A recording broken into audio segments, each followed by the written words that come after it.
Guess who realized she can just post her longer TikTok videos onto YouTube as well? Deltarune newsletter summer 2026. Let's get into it. There's a new Deltarune newsletter out, so let's talk about it. I'm not going to be really addressing the stuff that's rehashed about Chapter 5 here, mainly focusing about Chapter 6. Firstly, Toby Fox estimates that Chapter 6 will be released early 2027. This is incorrect. I got way too excited whilst reading the newsletter. He actually just says 2027 in general, which could be any time. I'm hoping it's early, but who knows? So probably like January, February, which is perfectly fine with me. It's always so impressive to me to think about how long the gaps were earlier in the game's timeline and how condensed they've become, whilst not sacrificing any quality. Though here it says Chapter 6 will be shorter and more straightforward, which, I'll be honest, I wasn't initially on the train of I don't think the game is going to be able to wrap up in 2 chapters, but this made me a little teensy bit worried. Please, Toby Fox, do not allow Deltarune to fall to that curse. I've already had my heart broken by rushed writing too many times. In all fairness though, he does acknowledge that qualm and worry, but says that by the time Chapter 7 comes out, you'll understand why everything went down the way it did, which, considering that the game has been pretty amazing so far, I'm willing to trust him. Anyhow, I'm very curious on what this one aspect of the story that Chapter 6 will focus on is gonna be.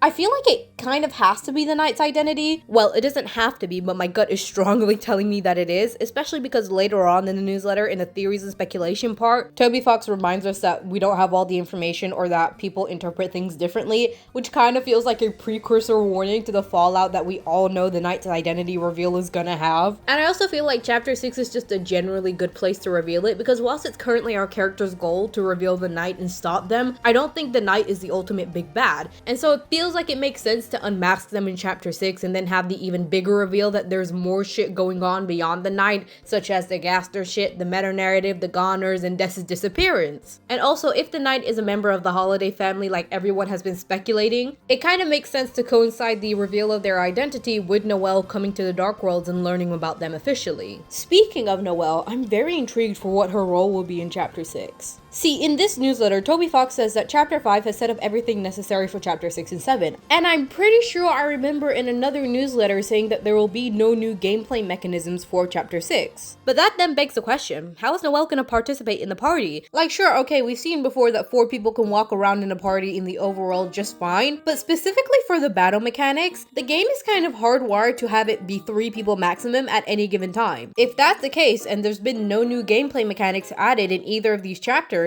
I feel as if that can only mean one of 3 things. 1, Noelle is not in the party for one reason or another, which would really suck. 2, Noelle is in the party but doesn't participate in battles or hangs around the edges of them like Gerson did in Chapter 4, which is slightly better but still kind of boring. Okay, I just realized there is technically a 4th option that I'm gonna tell you before the 3rd. It's the possibility of being able to toggle characters and choose who fights who when. And yeah, I guess there is a chance of that, but at the same time, narratively, I'm not sure how that'd work. As the game goes on, it becomes more and more clear how little say we have over the characters that aren't Chris, so I'm not sure the game would give us such a liberal option as to choose who fights who. But it's a possibility, so I should mention it. Or 3, one of the Fun Gang members leaves, making room for Noelle, which is the most intriguing outcome to me, because it gives us a chance to see more combat from Noelle in a non-weird route setting, but also implies that for one reason or another, the Fun Gang has been split up. So the other question is, why and who would leave? Ralsei, I feel like, would be the least likely candidate. Perhaps earlier in the game he would have made way for a Lightner no matter what, but considering his whole arc of autonomy and self-worth, I don't think he'd be willing to leave so easily, and I also don't think that Chris or Susie could do anything to upset him enough to the point where he wants to leave, so I think it's safe to say that he'll be on the team no matter what.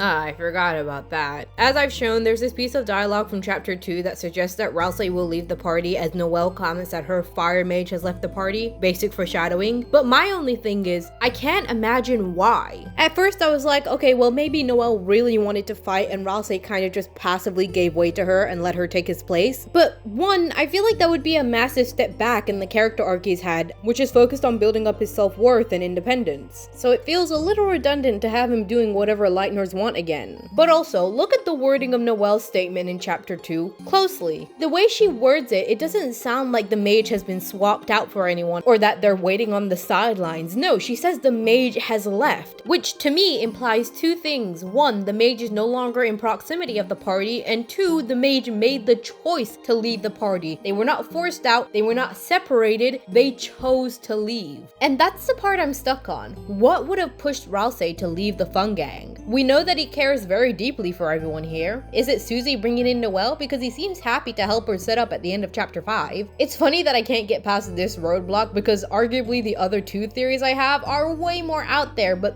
this, I can't get past it.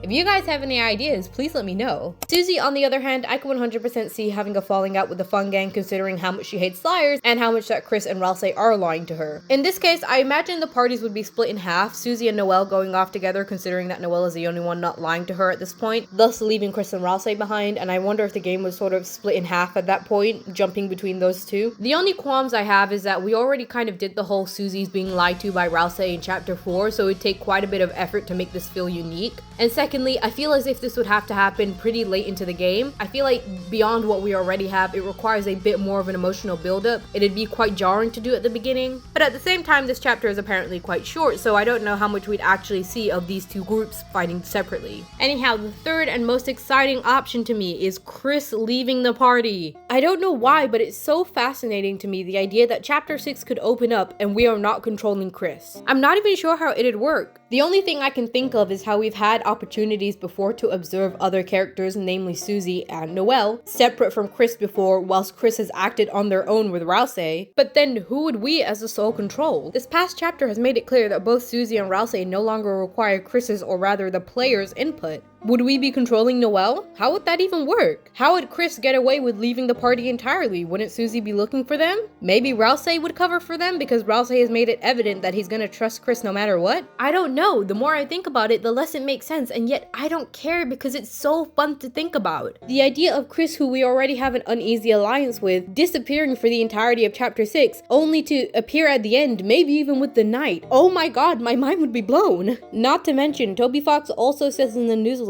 it might surprise you what was missing. Maybe not what, but who. I'd also like to add that Susie left and rejoined the party multiple times in chapter 1, and Ralsei is technically not in the party whenever we're in the light world, meaning that Chris is the only Fun Gang member who has not left the party yet. Which could mean nothing, but it's some nice food for thought. I'm so excited. Anyhow, I believe that's all from the newspaper on the normal route. However, there's some information about the weird route. Most notably, it is confirmed we will get no more weird route content until chapter 7. You can see it here on the secret page where it has the development of chapter 7 side B, and it says same time as 7. And here you can look at how far different aspects of the weird route have been developed. On top of that, there's this page where it will have the chapter numbers as different sizes to correspond to how long they were. Anyhow, you scroll down and Jesus Christ! I guess it makes sense because the weird route has to account for 2 chapters worth of content, but damn! Now I'm gonna get all this FOMO because I failed the weird route in chapter 4 and I cannot be bothered to do it all again. Oh yeah, on the topic of failed weird routes, you guys know about the secret third route, right? If you failed to continue through with the weird route anytime post chapter 2, you will not return to the same normal game. No, rather you will be on a new route, one that most people have dubbed the twisted route. Now, so far the differences between twisted and normal have been far and few in between, but I have a little inkling that that's gonna change, especially considering that this will be the first Noelle-centric chapter we've had in a while, and also probably to make up for the fact that there will be no weird route content. If there was ever a time to make it evident that the twisted and normal route were 2 different things, it's now. Especially if my previous theory about us controlling Noelle because Chris is absent is true, there are just so many opportunities. Perhaps you don't control anyone in the twisted route because Noelle refuses to allow herself to be controlled by you. Maybe we get Noelle using Snowgrave. I can definitely predict a whole lot of creepy scenes between her and Susie in the twisted route. There is just so much potential, so many opportunities. I for one am thrilled. But yeah, those are my thoughts on the Deltarune Summer Newsletter of 2026. Let me know what you guys think.